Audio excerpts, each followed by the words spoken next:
उत्तर प्रदेश के 3 जिले और 24 घंटे के अंदर 3 ऐसी वारदातें जिसने पूरे प्रदेश को हिला कर रख दिया। कहीं पति ने पत्नी और मासूम बेटे को मौत के घाट उतार दिया, तो कहीं दोस्तों ने ही शराब पिलाकर दोस्त की गर्दन और हाथ पैर काट डाले। वहीं मेरठ में एक नवविवाहिता की लाश सड़क किनारे फेंक दी गई। आखिर क्या हो गया है इंसानियत को, क्यों रिश्तों से उठ रहा है भरोसा? देखिए हमारी ये खास रिपोर्ट।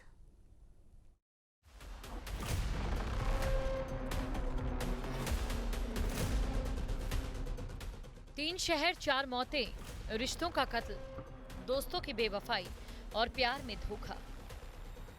उत्तर प्रदेश के 3 जिले और 24 घंटे के अंदर 3 ऐसी वारदातें जिसने पूरे प्रदेश को हिला कर रख दिया। कहीं पति ने ही अपनी पत्नी और मासूम बेटी को मौत के घाट उतार दिया, तो कहीं दोस्तों ने ही शराब पिलाकर दोस्त की गर्दन और हाथ पैर काट डाले। और हद तो तब हो गई जब मेरठ में एक नवविवाहिता की लाश सड़क किनारे फेंक दी गई।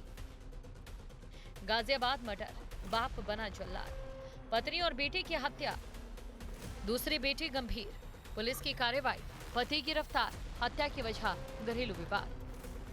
दहशत का पहला ठिकाना गाजियाबाद की खोड़ा कॉलोनी का लोकप्रिय विहार इलाका। रात के सन्नाटे में अचानक चीपुकार मचती है। जब तक पड़ोसी कुछ समझ पाते तब तक सिरफिरे पति ने घरेलू विवाद में अपनी ही पत्नी और नाबालिग बेटे की धारदार हथियार से बलि चढ़ा दी थी। हैवानियत की हद तो तब हो गई जब दूसरे बेटे ने अपनी जान बचाने के लिए भागने की कोशिश की, लेकिन दरिंदे बाप ने उस पर भी हमला कर दिया। चीखें सुनकर पहुंचे पड़ोसियों ने तुरंत पुलिस को सूचना दी। पुलिस ने मौके पर पहुंचकर गंभीर रूप से घायल बेटे को अस्पताल पहुंचाया, जहां उसके हालात खतरे से बाहर है।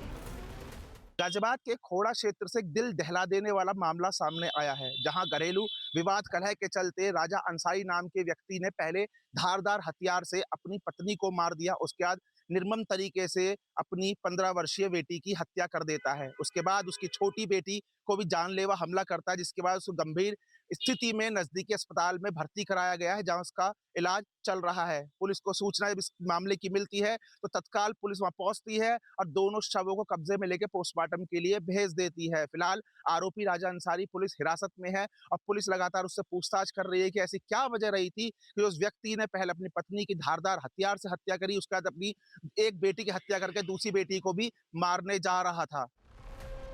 पुलिस ने आरोपी पति को मौके से ही गिरफ्तार कर लिया। शवों को पोस्टमार्टम के लिए भेज दिया गया, लेकिन सवाल वही है कि क्या घरेलू विवाद का अंजाम इतना खौफनाक हो सकता है। थाना खोड़ा को सूचना प्राप्त होती है कि लोकप्रिय विहार की गली नंबर 3 में रहने वाले राजा अंसारी ने अपनी पत्नी और बेटी की हत्या कर दी है।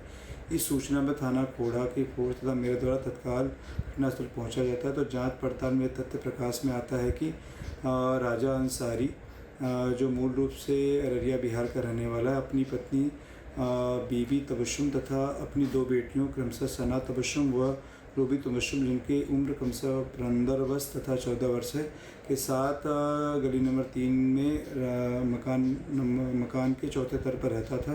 आज उसके द्वारा अपनी पत्नी बीबी तबस्सुम तथा पत्नी सना तबस्सुम की हत्या कर दी गई तथा दूसरी बेटी रूबी तबस्सुम को घायल कर दिया गया है।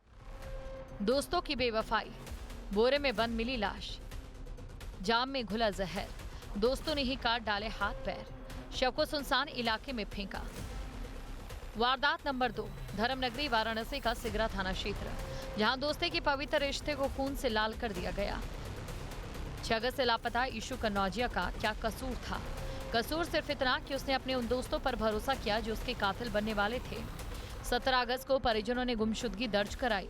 पुलिस ने जब जांच शुरू की तो तीनों दोस्तों को हिरासत में लिया गया, और जब उन्होंने सच उगला तो पुलिस वालों के भी रोंगटे खड़े हो गए। पहले यीशु को जमकर शराब पिलाई, फिर नशे की हालत में उसकी गर्दन, हाथ और पैर काट दिए। कातिलों ने लाश को बोरे में भरकर सुनसान इलाके में फेंक दिया। हालांकि मृतक यीशु पर भी कई मुकदमे दर्ज थे, लेकिन जिस बेदर्दी से उसकी हत्या की गई उसने पूरे वाराणसी में सनसनी फैला दी। थाना सिगरा पे 16 तारीख को एक गुमशुदगी दर्ज की गई थी, जिसमें कि परिवारजनों ने अपने जो उनका लड़का है उनके घर से चले जाने के और क्रम में गुमशुदगी दर्ज कराई थी। उसी क्रम में पता रसी क्रम में सिगरा पुलिस को एक सूचना प्राप्त हुई थी कि युवकों ने उसकी हत्या करके कैंट रेलवे स्टेशन के कैंट रेलवे जो लाइन है उसके बगल में डाल दिया है। उसी क्रम में जो मुजरिम है उनकी निशानदेही में बॉडी रिकवर की गई है।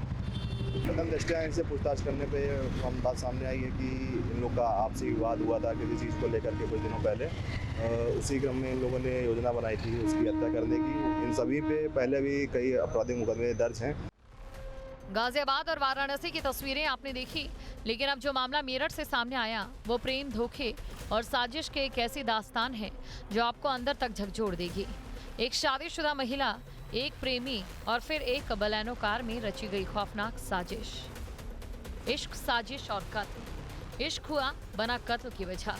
जब प्रेम बना गुनाह तो रिश्तों ने लिख दी कत्ल की कहानी। कैसे खुला कत्ल का राज? किसने रची साजिश? क्यों हुई शिवा की हत्या? कहां से शुरू हुई कहानी? किसके साथ था शिवा का रिश्ता?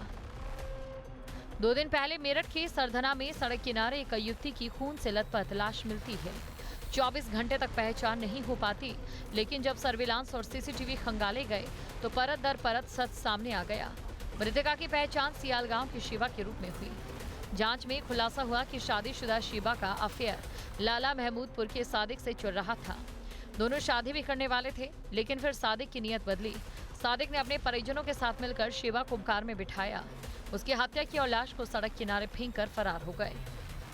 थाना सरदना पर चौकी भमौरी में जो कुशावली सलावा वाली रोड है, वहाँ पर एक अज्ञात महिला के शव की सूचना प्राप्त हुई खेतों में। इसमें तत्कालीन पुलिस टीम एक्टिव हुई। थाना सरदना की टीम मौके पर पहुंची, वह एफएसएल की टीम मौके पर पहुंची और इसमें बॉडी को नियम अनुसार पोस्टमार्टम हाउस भिजवाया गया मोर्चरी में।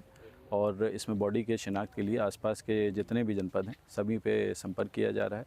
वह अन्य सोशल मीडिया माध्यम से संपर्क किया जा रहा है बॉडी की शिनाख्त के लिए। घटना के सफल अनावरण के लिए 3 टीमों का गठन किया गया है, जिसमें सर्विलांस की टीम, सीसीटीवी की टीम और जो है पुलिस की टीम है। इसमें शीघ्र ही घटना का सफल अनावरण किया जाएगा और थाना सरदना पर इसमें विधिक कार्रवाई की जा रही है। 24 घंटे 3 शहर 4 मौतें। आखिर कब थमेगा खूनी खेल? कब रुकेगा मौत का सिलसिला? गाजियाबाद में घरेलू कलेश, वाराणसी में दोस्तों की गद्दारी और मेरठ में प्यार में मिला धोखा। इन तीनों वारदातों ने यह साबित कर दिया कि आज के दौर में इंसान का सबसे बड़ा दुश्मन उसका अपना ही कोई खास बन बैठा है। पुलिस भले ही तीनों मामलों में आरोपियों को सलाखों के पीछे भेज रही हो, लेकिन इन घटनाओं ने समाज के सामने कई कड़वे सवाल छोड़ दिए। सवाल यह है कि क्या महज गिरफ्तारियों से खूनी सिलसिला थम जाएगा? क्या कानूनी कार्रवाई उन खोई हुई जिंदगियों को वापस ला सकती है? जब तक हम अपनों के प्रति सहनशीलता, संवाद और भरोसे को तरजीह नहीं देते, तब तक ऐसे सिरफिरे और खूनी दिमाग समाज में घूमते रहेंगे। सावधान रहिए, अपने आसपास के माहौल को परखिए और गुस्से में कोई ऐसा कदम मत उठाइए जिसकी कीमत किसी को अपनी जान देकर चुकानी पड़े। Team news street.